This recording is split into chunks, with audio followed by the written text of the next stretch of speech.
नमस्कार, मैं हूं आरजू साई। चलिए खबरों का रुख कर लेते हैं। ताउते तूफान से अभी उबर भी नहीं पाए और चक्रवाती तूफान यास का खतरा मंडराने लगा है। यास के खतरे को लेकर प्रधानमंत्री मोदी ने बैठक की। इस दौरान एनडीआरएफ की 46 टीमों को राहत और बचाव के लिए अलर्ट पर रहने को कहा गया है। मौसम विभाग के मुताबिक अगले 12 घंटे में बंगाल की खाड़ी में ये तूफान मजबूत होगा और उड़ीसा और बंगाल से टकराएगा। दोनों राज्य हाई अलर्ट पर। देश भर में कोरोना संक्रमण के बढ़ते प्रकोप को देखते हुए भारतीय रेलवे ने 5 जोड़ी एक्सप्रेस और 6 जोड़ी पैसेंजर स्पेशल ट्रेनों को रद्द कर दिया है। कई दिन से एक हत्या मामले में फरार चल रहे ओलंपिक मेडल विजेता और पहलवान सुशील कुमार को दिल्ली पुलिस ने गिरफ्तार कर लिया है। आज केजरीवाल सरकार ने एक बार फिर लॉकडाउन को आगे बढ़ाते हुए इसे एक हफ्ते और लागू रहने के आदेश दिए। ऐसे में अब दिल्ली में 31 मई तक लॉकडाउन। कोरोना के बीच ब्लैक फंगस खतरनाक होती जा रही है। गुजरात, महाराष्ट्र, राजस्थान समेत 15 राज्यों में अब तक ब्लैक फंगस के 9,320 मामले सामने आ चुके हैं। राजसमंद के नाथद्वारा हॉस्पिटल में ब्लैक फंगस का संदिग्ध केस सामने आया, जिसके बाद अस्पताल प्रशासन ने मरीज को उदयपुर के RANT हॉस्पिटल रेफर कर दिया। छत्तीसगढ़ में सूरजपुर कलेक्टर के बाद एसडीएम के थप्पड़ मारने का भी वीडियो वायरल हो रहा है। एसडीएम प्रकाश सिंह ने युवक को थप्पड़ जड़े, साथ ही चांटे मारने के बाद उठक बैठक करवाई। गुड़ामारानी विधायक हेमराम चौधरी का धरना रविवार को दूसरे दिन भी जारी है। हेमराम वेदांता कंपनी के मेन गेट पर शनिवार को धरने पर बैठ गए थे। कंपनी के CSR फंड आवंटन और स्थानीय युवाओं को रोजगार को लेकर हेमाराम धरना दे रहे हैं। उनका कहना है कि कंपनी मुनाफा कमा रही है, लेकिन स्थानीय स्तर पर कोई काम नहीं करवा रही। हेमाराम ने 6 दिन पहले विधायक पद से इस्तीफा दे दिया था। तभी से सुर्खियों में बने हुए विधायक हेमाराम चौधरी CSR फंड आवंटन और स्थानीय युवाओं को रोजगार को लेकर कंपनी के खिलाफ मोर्चा खोले हुए हैं। हालांकि विधायक चौधरी ने धरना स्थल पर भीड़ नहीं करने की अपील की है। इसके बावजूद लोगों का हुजूम लगातार उमड़ता नजर आया। केंद्रीय राज्य मंत्री अर्जुन राम मेघवाल ने PBM अस्पताल के श्वसन रोग विभाग में CSR फंड से 10 HFNC मशीनें भेंट की। 25 लाख की ये मशीनें मरीजों को 60 लीटर के फ्लो से ऑक्सीजन उपलब्ध करवाई। देश में कोरोना की दूसरी लहर की रफ्तार लगातार धीमी होने लगी है। शनिवार को देश में 2,40,842 लोगों में कोरोना की पुष्टि हुई। देश में 35 दिन बाद नए संक्रमितों का आंकड़ा 2.5 लाख के नीचे। हालांकि महामारी की वजह से जान गंवाने वालों का आंकड़ा अब भी चिंता का सबब बना हुआ है। पिछले 24 घंटे में देश में कोरोना की वजह से 3,741 लोगों की मौत हो गई। राहत की बात यह रही कि इस दौरान 3,55,000 लोग ठीक भी हुए। इस तरह देश में एक्टिव केसों में 1,17,877 की गिरावट देखी गई। महाराष्ट्र में शनिवार को 26,133 लोग संक्रमित पाए गए। 40,294 लोग ठीक हुए। 682 लोगों ने दम तोड़ा।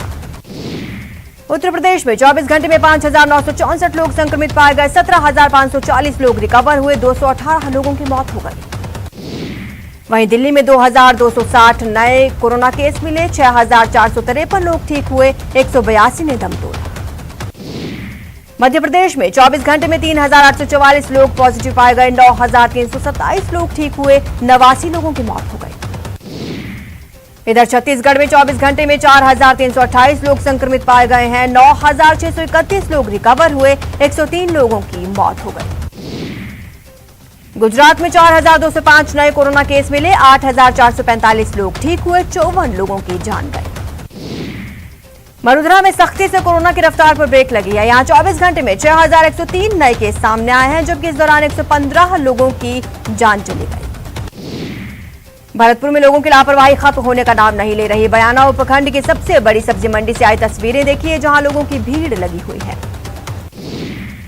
जलौर के भीनमाल से आई इस तस्वीर को देखिए। ये वैक्सीनेशन सेंटर है, जहां लोग वैक्सीन लगवाने आए हैं। सोशल डिस्टेंसिंग की धज्जियां उड़ाई गई। बीकानेर में कोरोना संक्रमितों के ग्राफ में कमी देखी जा रही है। अभी भी लोग प्रोटोकॉल की पालना पूरी तरह से नहीं कर रहे। प्रशासन और पुलिस बेवजह निकलने वाले लोगों से समझाइश कर रही है। भीलवाड़ा के शाहपुरा में भी गाइडलाइंस की अनदेखी कर 400 लोगों के सामूहिक भोजन का आयोजन किया गया, लेकिन तहसीलदार और पुलिस की टीम मौके पर पहुंच गई और आयोजक पर 20,000 का जुर्माना लगाया। कोविड-19 की दूसरी लहर अपना हाहाकार मचाए हुए है। इस बीच तीसरी लहर आने की बात कही जा रही है। खासा भयानक बताया जा रहा है, लिहाजा सरकार संजीदा है और इसे निपटने की तैयारियों में है।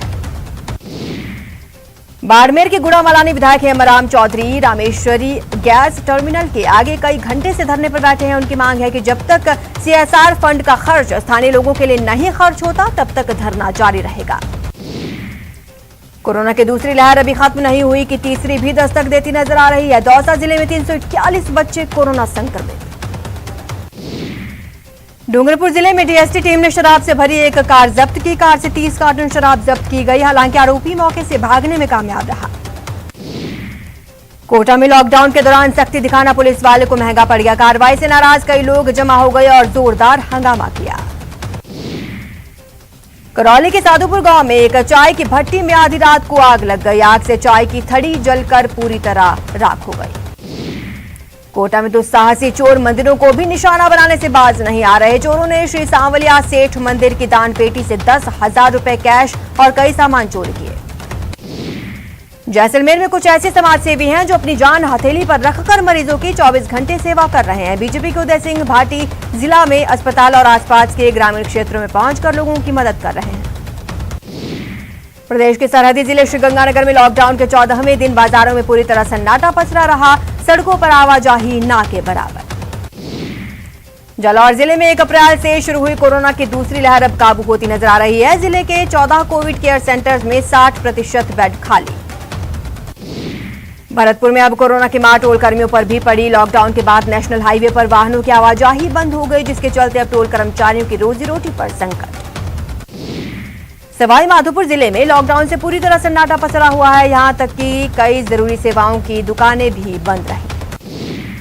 पोखरण के बांधेवा ग्राम पंचायत पर एक प्राथमिक विद्यालय को प्राथमिक स्वास्थ्य केंद्र के तौर पर विकसित किया गया। भामाशाहों ने 5 लाख रुपए की लागत से प्राथमिक स्वास्थ्य केंद्र तैयार करवाया।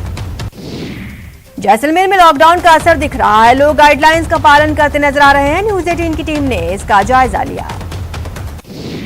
लॉकडाउन के दौरान सरकार की ओर से लगाई गई पाबंदियों का किसानों पर बड़ा असर रहा। सीकर जिले के किसान इन दिनों खाद बीज नहीं मिलने से परेशान।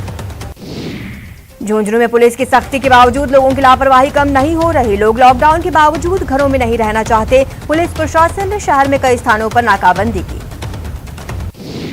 भीलवाड़ा के सुभाष नगर में शिव सेवा समिति ने कोरोना लॉकडाउन में गरीब और जरूरतमंदों को निःशुल्क राशन सामग्री का वितरण किया। करौली में सर्व समाज युवा परिषद संगठन युवा परिषद ने अभियान से प्रेरित होकर युवाओं की टीम संकट के दौर से मदद के लिए आगे आई है। टीम ने जरूरतमंदों को भोजन सामग्री उपलब्ध कराने का बीड़ा उठाया। कोटा में कोरोना संक्रमित मरीजों के आंकड़ों में कमी के साथ साथ मौतों के आंकड़ों में भी अब गिरावट देखने को मिली। देर शाम आई रिपोर्ट में एक मरीज की मौत की चिकित्सा विभाग ने पुष्टि की है। धौलपुर शहर में ट्रांसजेंडर महिला देविका उर्फ देवेंद्र एस मंगलामुखी की ओर से गरीब लोगों को राशन किट वितरित किए गए। टोंक के फ्लाई में अवैध नल कनेक्शन को हटाने के लिए पुलिस का भारी जाब्ता पहुंचा, लेकिन कार्रवाई से पहले ही ग्रामीणों ने बखेड़ा शुरू कर दिया। सिरोही की मंडार बॉर्डर पर सरोडा गांव में शराब माफिया के मनमाने रेट वसूलने का मामला सामने आया। शराब की बोतल पर एमआरपी से ज्यादा वसूलने पर उसका विरोध किया।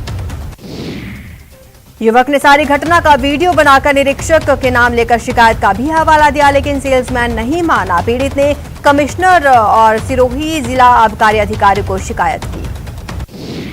कोटपुतली में अजमेर दिल्ली हाईवे पर कंटेनर में अचानक आग लग गई। आग से कंटेनर जलकर खाक। श्रीगंगानगर में 18 से 44 वर्ष आयु वर्ग के अधिवक्ताओं और जुडिशियल कर्मियों का कोर्ट परिसर में टीकाकरण किया गया। कोरोना वैक्सीनेशन को लेकर अधिवक्ताओं और जुडिशियल कर्मियों में उत्साह।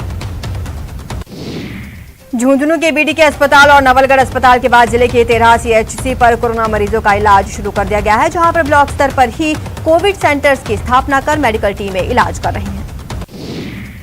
श्रीगंगानगर के सूरतगढ़ में राष्ट्रीय स्वयंसेवक संघ सेवा विभाग के तहत सेवा भारती समिति की ओर से पुराना राधा स्वामी सत्संग भवन के पास 1000 लोगों को निःशुल्क आयुर्वेदिक काढ़ा पिलाया गया।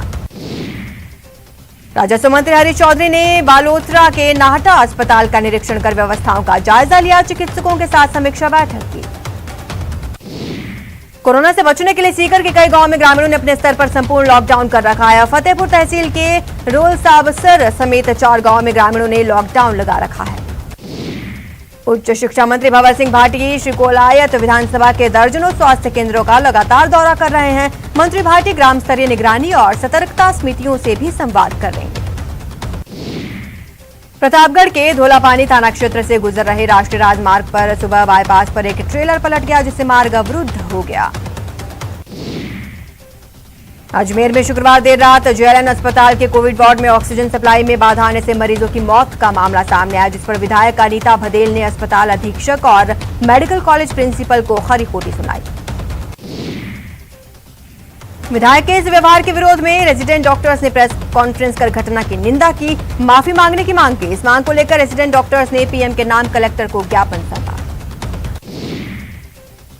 डूंगरपुर के आजपुर के पूर्व विधायक राइया मीणा के निधन के बाद उनके गांव रीछा में आयोजित लोकाचार में भाग लेने के लिए कांग्रेस के बड़े से छोटे नेता बड़ी संख्या में पहुंचे। राजसमंद के कुंभलगढ़ क्षेत्र के होटल व्यवसायियों ने मदद के लिए हाथ बढ़ाया। व्यवसायियों ने अस्पताल के लिए नए उपकरण भेंट किए। अलवर नगर परिषद ने एनएबी ट्रांसपोर्ट नगर में एक मकान में चल रहे जनरल स्टोर की दुकान को 31 मई तक के लिए सीज किया। ये जनरल स्टोर दुकानदार अपनी दुकान को खोलकर कॉलोनी में रहने वाले लोगों को सामान दे रहा था।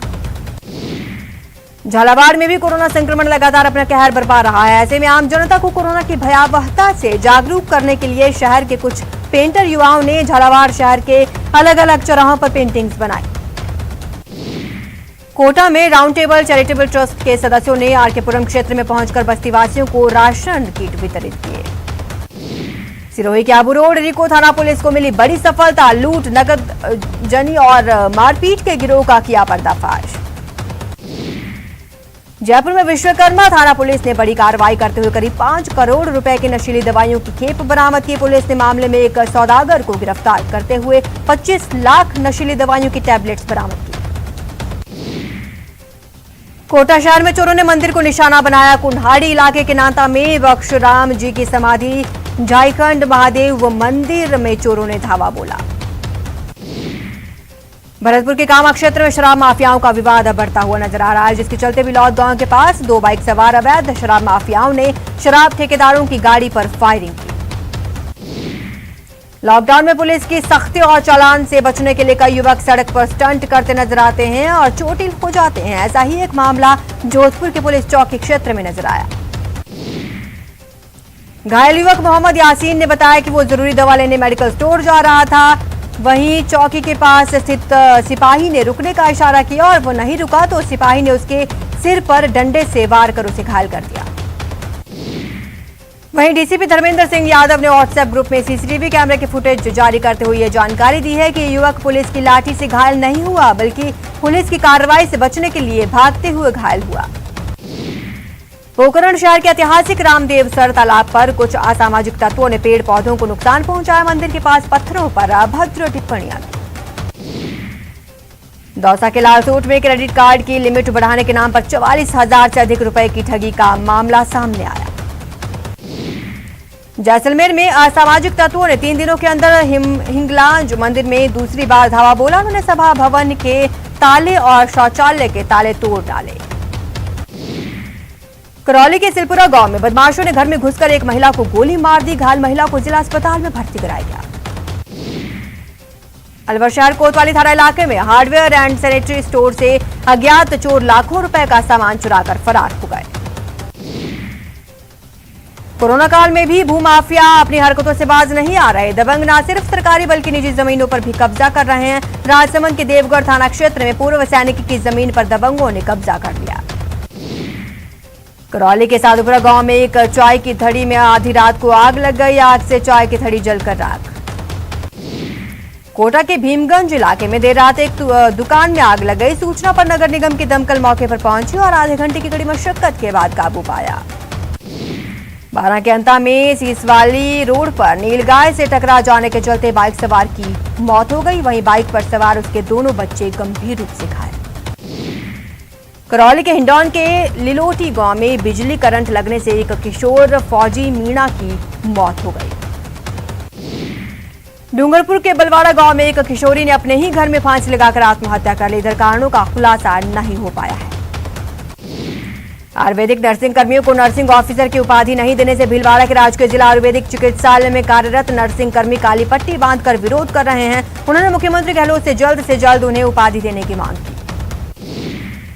चित्तौड़गढ़ में कोरोना संक्रमण के बीच रावत भाटा में हुए अतिक्रमण हटाने की कार्रवाई को लेकर बीजेपी और कांग्रेस आमने सामने। जिला मुख्यालय के कलेक्ट्रेट पर सांसद चंद्र प्रकाश जोशी, जिला प्रमुख और जिलाध्यक्ष के नेतृत्व में सांकेतिक धरना। अलवर रूरल डेवलपमेंट संस्था की ओर से रविवार को राजीव गांधी सामान्य चिकित्सालय में कार्यरत सफाई कर्मी महिला और पुरुषों को साड़ी और पैंट शर्ट भेंट किए गए। दौसा के बांदीकुई में लोगों का मनोरंजन कर पेट भरने वाला बहरूपिया परिवार भूखमरी की कगार पर है। इस परिवार में 24 सदस्य हैं, लेकिन कोरोना के कारण पिछले 1.5 साल से परिवार पर रोजी रोटी का संकट। झुंझुनू के गोपाल कृष्ण शर्मा ऑक्सीजन का भंडार तैयार कर रहे हैं। पीपल बाबा के नाम से मशहूर खेतड़ी के गोपाल कृष्ण शर्मा 40 साल से पीपल के पौधे तैयार कर रहे हैं। भरतपुर में गुर्जर आंदोलन के दौरान मारे गुर्जर समाज के 72 लोगों को श्रद्धांजलि दी गई। चलिए अब कुछ खबरें विस्तार से देख लेते हैं। तो पूरे देश